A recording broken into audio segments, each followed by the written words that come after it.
এই যে তোমরা বেলটা দেখতে পাচ্ছ, এই বেলটাই খুব সহজ পদ্ধতিতে কেটে সেলাই করে তোমাদেরকে দেখাবো এই ভিডিওতে। হ্যালো ফ্রেন্ডস, আজকে চলে এসেছি তুলিকা ফ্যাশন হাউস থেকে। আজকে তোমাদেরকে দেখাবো স্কুলে যে ইউনিফর্ম হয়, ইউনিফর্মে কোমরে যে বেল্ট হয় সেই বেল্টটা কী করে তৈরি করতে হয়। তার জন্য দেখো, এই যে এরকম চওড়া লেন্থের একটা কাপড় আমি কেটে নিয়েছি। এটা মিনিমাম 2.5 ইঞ্চি কাপড়ের মধ্যে কেটে নিয়েছি। দেখতে পাচ্ছ তোমরা, এখানে 2.5 ইঞ্চি কাপড় আছে, ঠিক আছে। এই 2.5 ইঞ্চির মধ্যে তোমরা কাপড়টা কাটবে। এটা কিন্তু আমরা 2.5 ইঞ্চি জায়গায় 5 ইঞ্চি নিতে পারি, কিন্তু 5 ইঞ্চি নিলে এতটা চওড়া হবে, এত এটাকে ফোল্ড করতে হয়, ঠিক আছে। যেহেতু আমি এভাবে ডবল পট্টি এটা চওড়া টাইপের কেটে নিয়েছি, এটা কিন্তু আমি ফোল্ড করেই তোমাদেরকে সেলাই করে দেখাবো। দেখো, কোমর যদি তোমাদের 34 ইঞ্চি হয় তাহলে 4 থেকে 6 ইঞ্চি তোমরা এক্সট্রা কাপড় নেবে, কারণ কোমরে যে ফিতে টাইপেরটা হয় সেই ফিতেটা আটকানোর জন্য, ঠিক আছে। তো দেখো, আমি এরকম একটা লেন্থের একটা কাপড় নিয়ে নিয়েছি। এই লেন্থটা, এটাকে আমরা কি করব, দুটো ভাঁজ করব। দেখো, এই যে আমি দুটো ভাঁজ করে নিয়েছি। এরপর কি করব, এই যে লেন্থ আছে এই লেন্থের এই সাইড দিয়ে 3 সুতো অনুযায়ী সেলাই করে নেবো। এখান থেকে 3 সুতো সেলাই করব, এখান থেকে 3 সুতো সেলাই করব, ঠিক আছে। এরপর কি করব, এই যে মাথাটা আছে দেখো, এটা একটা ত্রিভুজ স্টেপের হবে। তোমরা ত্রিভুজও রাখতে পারো, এটাকে প্লেনও রাখতে পারো, তোমাদের সুবিধা মতো তোমরা যেরকম খুশি তোমরা কিন্তু সেরকম এটা রাখতে পারো, ঠিক আছে। তো চলো প্রথমে সেলাই করে নিই। আমরা এই পাশটা যেহেতু বন্ধ পাট রয়েছে, তো এই পাশ থেকে আমরা সেলাই করা শুরু করব।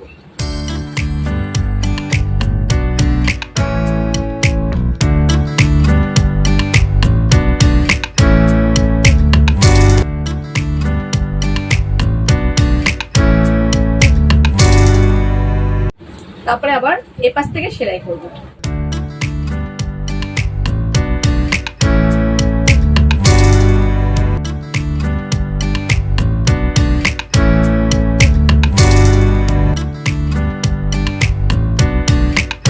দুপাশটাই সেলাই করা হয়ে গেছে, এই পাশটাও সেলাই করা হয়ে গেছে, এই পাশটাও সেলাই করা হয়ে গেছে।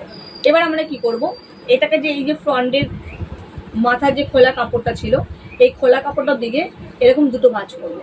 এই যে পুরো কাপড়টা দেখতে পাচ্ছ, এই কাপড়টাকে এরকম মিডলে দুটো ভাঁজ করব। ভাঁজ করার পর এখান থেকে আমরা একটু কাট করে নেব। কাট করলে কি হবে, এটা ত্রিভুজ আকৃতি হবে, ঠিক আছে। দেখতে পাচ্ছ কেটে নিয়েছি, তো এটা একটা ত্রিভুজ হচ্ছে।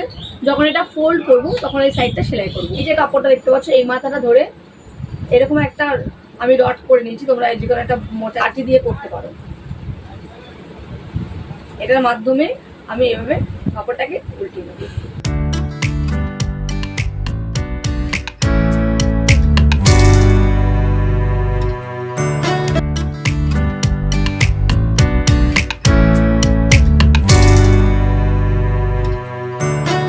দেখো, এই কোনা দুটো আমি এরকম ভাবে তুলে নিলাম। তুলে নেওয়ার পরে এই লাঠিটা আর দরকার নেই, ঠিক আছে। লাঠিটা একটু সুন্দর এখানে রেখে দিলাম। এবার এটাকে এরকম ভাবে টানবো। দেখো, এরকম একটা কাপড় হয়ে গেল। এই যে মাথাটা দেখতে পাচ্ছ, এটা কি করবো, যখন আমরা সাইডটা সেলাই করব তখন এটা ফোল্ড করে দেবো। এই ত্রিভুজটা এখান থেকে করে একদম সাইড দিয়ে পুরো চারদিকে সেলাইটা করবো।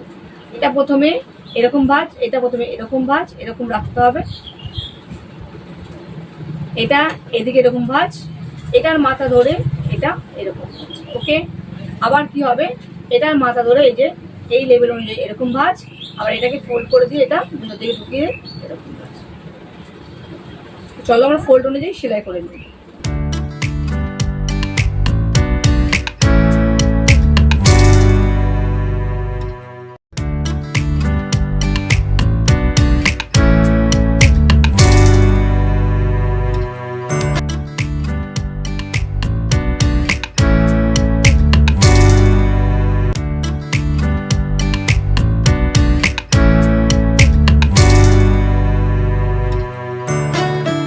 দেখো, আমাদের বেলটা কমপ্লিট সেলাই করা। এরপর আমরা এখানে একটা ক্লিপ লাগাবো।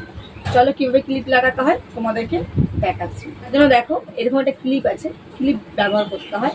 এখান থেকে এরকম ভাবে ঢোকাতে হয় ক্লিপটাকে, এরকম ভাবে ঢুকিয়ে এটাকে এরকম আনতে হয়। এটাকে এরকম এরকম আসবে। এখানটা কি করতে হবে, তোমাদেরকে সেলাই করে দিতে হবে।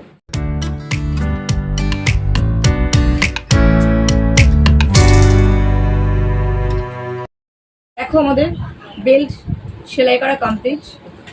দেখো এরকম একটা বেল্ট হয়েছে, ঠিক আছে। এবার এটাকে কি করবে তোমরা, এখান থেকে এরকম ধরে এই যে মাথাটা আছে এই মাথাটাকে ধরে এখান থেকে ঢোকাবে, ঢোকানোর পরে এখান দিয়ে এরকম ঢোকাবে। এই দেখো, দেখেছো কি সুন্দর বেল্ট তৈরি করা হয়ে গেল। মাথাটা এরকম সোচালো হবে। আমি তোমাদেরকে পুরো বেল্টটা দেখাচ্ছি। দেখো ছেলেরা প্যান্টের যে বেল্ট ব্যবহার করে সে সেম কিন্তু একই রকমের বেল্টটা হয়ে গেল। তো যদি আমার এই ভিডিওটা ভালো লাগে তাহলে অবশ্যই তোমরা আমার ভিডিওটাকে একটা লাইক করো, কমেন্ট করো কেমন হয়েছে বেল্টটা। তোমরা যদি এরকমভাবে শিখতে চাও অবশ্যই আমার সাথে কন্ট্যাক্ট করতে পারো। আমি এখানে সেলাই শেখাই। আর আমার চ্যানেলে যারা নতুন এসেছো তারা অবশ্যই আমার চ্যানেলটাকে সাবস্ক্রাইব করে রাখো। ধন্যবাদ।